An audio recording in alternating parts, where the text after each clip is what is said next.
Hello, very beautiful community. The Trump era begins. And what we're going to be doing a lot on the chat channel is sort of workshopping our way through how to live through it efficaciously as citizens. But on the main channel, we'll be concentrating these ideas and presenting them in a big picture format. I won't say anything about Russia-Ukraine today because there's a main channel video or two coming up hopefully soon on that. So let's just ground ourselves about the Trump era we have entered. Trump's a generic phenomenon that is also very distinct, but generic, but distinct. And so that's really important. You have to understand what it is that this post-truth authoritarian populist tendency has in common as it manifests in different countries, and what it has that's unique in your country. And you want to be clear about both and not confuse the two. Now, we are in many ways ill-prepared as Western citizens at the start of an era of democratic decline and post-truth authoritarian populism, because we still tend to want to see that as an aberration. And the main way of seeing it as an aberration is to think that what Trump voters did is either an intellectual mistake or an expression of bad moral qualities or a product of malign foreign interference. And it is none of these centrally. What it is an expression of an extraordinary crisis of trust that has social forces driving it. So if you are still caught up in this idea, they're misinformed, they're malignly influenced, or they're immoral, on top of not being correct in your social analysis, you're going to keep on contributing to your side losing, right? And contributing to Trump's, plural, winning. That's brutal, but it's important, and we'll keep brutally regrounding ourselves in this. Now, I'm going to make a series of basic points here that'll treat us a bit like 9-year-olds, but a lot of the most important political issues are simple, right? So we're not actually taking the piss out of ourselves by repeating to ourselves things in terms that are really rather elementary. Now, authoritarian post-truth populists say that they represent the people. That's a lie. They don't. They are exclusionary. Right? They're enemies of the idea that all citizens are in this together. They're enemies of solidarity and democratic institutions.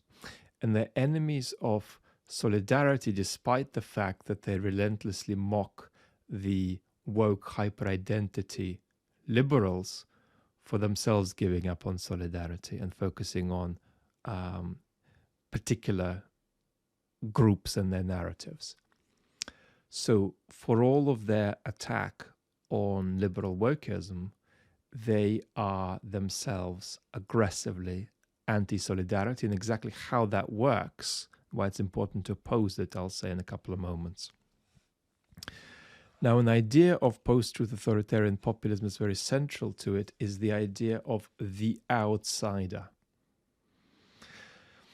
And the way post-truth authoritarian populism works is to both keep enlarging that idea of the outsider, but also at the same time keeping it embedded in magical thinking, keeping it vague enough to be politically convenient. So, and easy to exploit. So what we've got is a situation where we need this really important value of solidarity to be, how have I put it here? To be wide but not thick. Let me just unpack that horrible jargon I've noted down.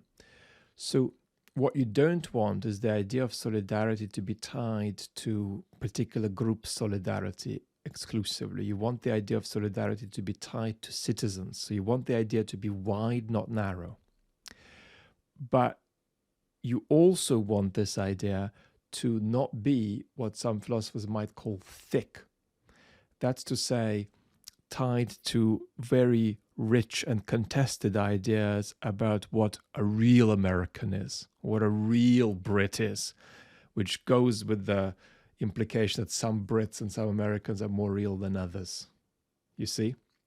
So hyperidentity politics tried to make solidarity narrow, not wide.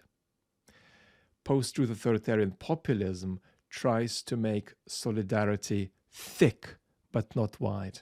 And what you want to say is that solidarity is, in the first instance and in the last instance, about all citizens belonging, and all citizens belonging with equal rights and equal consideration.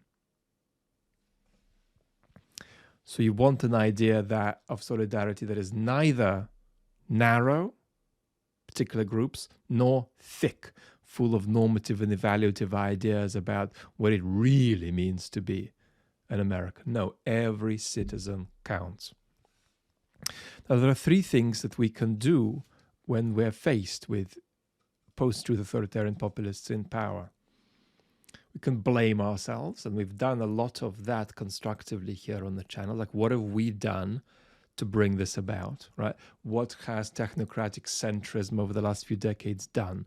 What has various kinds of new liberal prejudice done over the last few decades to bring us here? So one thing we can do is blame.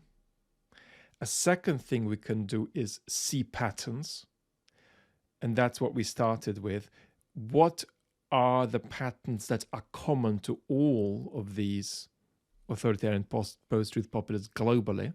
And the third thing we can do is oppose them. And what I want to say is that politically, actually, blaming ourselves, which is just a lazy word for trying to see how this has come about and what is our responsibility for it, I think that should actually come last in everyday politics. What comes first in everyday politics is opposing and seeing patterns. Now, opposing means, among other things, being watchful about breaking institutions, the breakage of institutions, or the grinding away at institutions that keep democracy going. And here you have to understand these institutions very widely, right? Counter-majoritarian institutions in a democracy are the courts, elections, but also the media, not being controlled by the regime, the universities not being controlled by the regime. So is this a regime that's attacking counter-majoritarian institutions or not?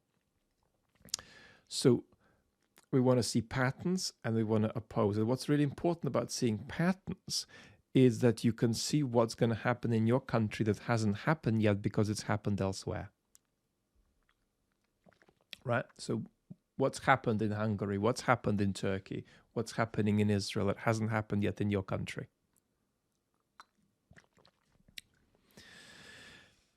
I'm going to name two patterns on top of the pattern I've already named of playing around with this exclusionary idea of solidarity. And this is 9-year-old stuff, but it's important to keep it central. One pattern to this kind of politics is media ownership, media control as a substitute for putsch and revolution, right? You don't have a revolution, but you incrementally bring it about that the media is under your thumb. So you never underestimate, even when they don't look like they're out to get control of it yet, how far this sort of politics leads to attempts to take control of the media. The second thing you want to keep in mind, and of course that includes social media, right? We can talk about X here. The second thing that's worth keeping in mind is that there's a pattern of a connection between corruption and attacks on the judicial system. So these politicians try to establish regimes that are corrupt, which requires muzzling the judiciary. It's a global pattern, and you always have to watch for it in your country. It doesn't necessarily mean that a particular post-truth populist simply is planning to refuse to leave power, but it means that they want to tilt things in favor of whatever is their clan once they're getting ready to leave power. And now I'm going to make a very important comment about what I suppose could be called, following my great colleague Avishai Margalit, the wonderful Israeli philosopher, the narodnik move. And narodniks are a revolutionary social movement in 19th century Russia. Now, here is what the narodnik move says. The people today who've lost trust in institutions are right to be pissed, so we have to give Trump a chance. Right? And you're hearing this everywhere. And algorithms are taking people deep into this position, right? And you know very clearly that our position on the channels, my position, is that people are right to be pissed and you don't give Trump a chance, right? So you've been sort of dropped off in the forest by some morons who've misbehaved to get you there. We're being caricatural. And you're rightly pissed at them. And then you see an abandoned cart drowning in a swamp in the forest, and you get on that cart because the people who dropped you off in the forest are morons. Well, they are morons, and they shouldn't have dropped you in the forest.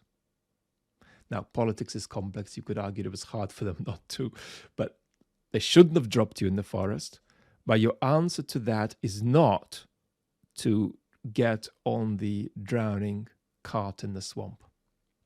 That's really, really very important. Just like it's not the answer to giving up to the situation where you genuinely are right to give up narrow conceptions of solidarity, to adopt thick and exclusionary conceptions of solidarity. You don't do that. And the pressure on people algorithmically who want to say that people are right to be pissed at institutions to then go on and say, let's give Trump a chance. Let's hope Trump succeeds, as one very big channel on YouTube likes to say. Trigonometry. I think that is a very fundamental mistake, even if the original analysis isn't right, because nobody really gives the right analysis of why our institutions have lost trust. We need to give a serious and responsible analysis, and we do try to do that. But what they might be right about is the degree of the crisis and the degree to which the people are right to be pissed. We're using the word people loosely here, but I'm just talking about a significant proportion of citizens feeling like institutions are opaque, like institutions are betraying, like institutions are making them feel unsafe, like institutions are making them feel powerless. Understanding that that's not an intellectual mistake by citizens, but a genuine expression of a crisis of trust caused by social forces, right? People who are sympathetic to that perspective are very powerfully inclined to then make that second move and say, let's give Trump a chance. And the answer is, you don't do it. You do not, get on a cart that constitutively cannot solve the problem. But the temptation, that leakage, will be something you see a lot of. So there's a lot of people sitting here today who say people are right to be pissed, and I don't like Trump, who will be increasingly inclined to soften and move from people are right to be pissed to let's give Trump a chance, right?